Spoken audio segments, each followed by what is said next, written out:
नाशिक तालुक्यातील रायगड नगर येथील गावात ग्रामपंचायतीचा मनमानी कारभार होत असल्याचा आरोप नागरिकांनी केलाय।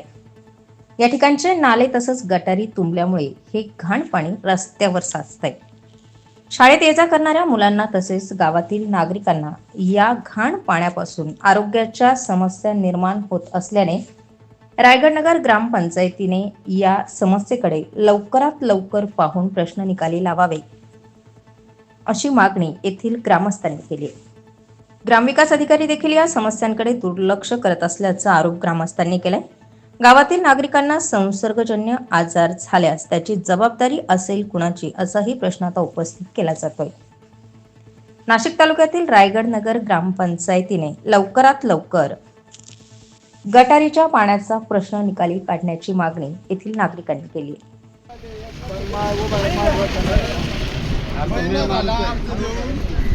महिना झाला अर्ज देऊन इथं काय काम होत नाही। 2-3 लाखाचं काम होतं गटारीचं, तर कसं केलं ते तुम्हीच बघा। पूर्ण पॅक झालं ते, पूर्ण गावाचं पाणी इथं साचतंय। इथं पोरांनी खायला लागतंय, पोरं खेळते, कसं करायचं आम्ही? 2-3 वखत नाली बांधली होती, गावात डास पैदा करण्यासाठी नाली बांधली। हे मला उत्तर द्या। एवढा निधी येतोय, तुम्ही काम करा व्यवस्थित।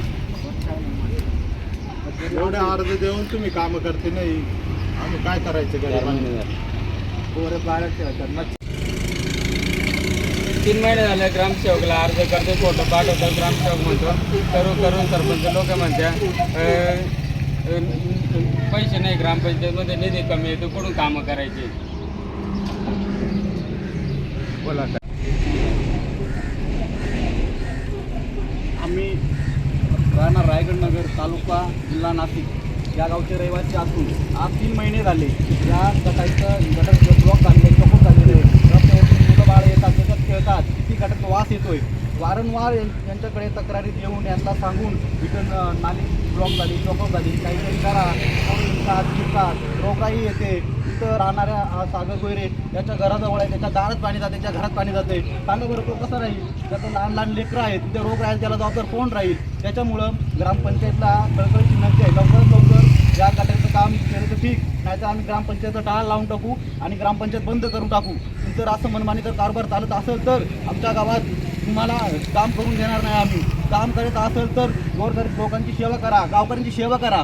ग्रामसेवक, सरपंच आणि पूर्ण कमिटी कशासाठी असते? लोकांची सेवा करण्यासाठी। जर तुम्हाला सेवा होत असेल तर तुमच्या पूजा तुम्ही खाली करा, आम्हाला तुमची काही गरज नाही। आम्हाला सरकारकडनं निधी येतोय, तो आमच्यावर तुम्ही निधी खर्चसुद्धा करत नाहीत। तुम्हाला साधन नालीचं काम होत नाही, तुम्ही काय काम केलं गावामध्ये? आम्हाला प्रश्न पडतोय, वारंवार आम्हाला प्रश्न पडतात।